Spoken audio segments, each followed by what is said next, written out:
Dr. Amina Al-Yassin. I'm a family doctor and I subspecialize in children's mental health. And I work in the NHS and I also work in Iraq with the Al-Ain Social Care Foundation.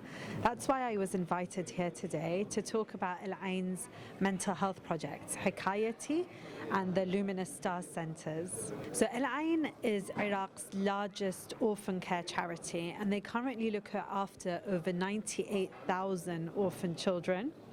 And they provide a really comprehensive set of support, everything from health to education to finances to mental health and support.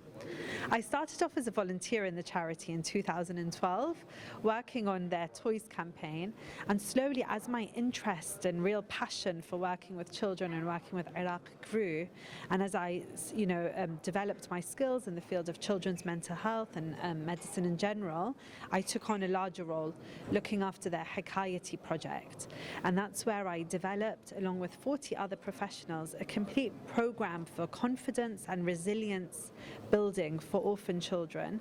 It combines in-person workshops, mentoring long-term, and early detection and management of any safeguarding and mental health issues.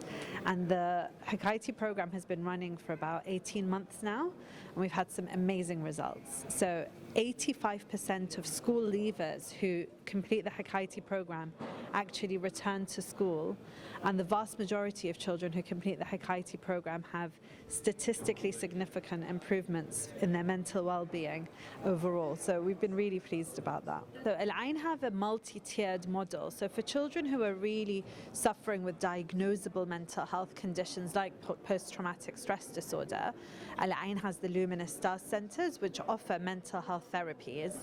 Hikayati is in some ways almost a preventative model. We understand that all of these children are vulnerable and at risk because they've experienced bereavement, they've experienced poverty, they've experienced what we call adverse childhood experiences. So by getting in there early and building up these real core life skills for them, and by ensuring that there's a mentor, an emotionally available adult who's going to be with them long term, we hope to pick everything up early and be able to manage it much sooner. One of the biggest pieces of news for Al-Ain is it's actually expanded outside of Iraq. It started off as a Iraqi NGO covering the whole of Iraq, and it's actually now moved to Afghanistan, to Ghana, and to Yemen. So that's one of the projects, is that we're expanding our work outside of Iraq. And the other one is that we are developing a complete network of centres across Iraq, 12 in total, which will house the mental health clinics. And so it's essentially developing a whole network and infrastructure for mental health support for orphan children, their widowed mothers, their families and communities, so that everyone's able to access timely, evidence-based support. I think that it's really wonderful to maintain a link and a connection with Iraq, and my advice is always, whatever you're doing, whichever field you're in, try and work hard to be the best in your field.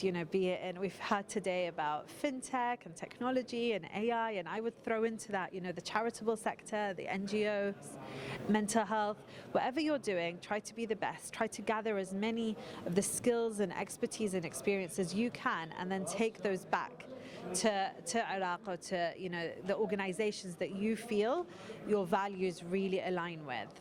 We've heard this whole morning, we've been hearing how Iraq is such an emerging market, how it's a really ripe field for development, how it's at the exact right stage right now, after its post-conflict recovery. And Iraq sounds like it's open and it's waiting, and anyone who has a real sincere ambition to contribute should be welcomed with open arms.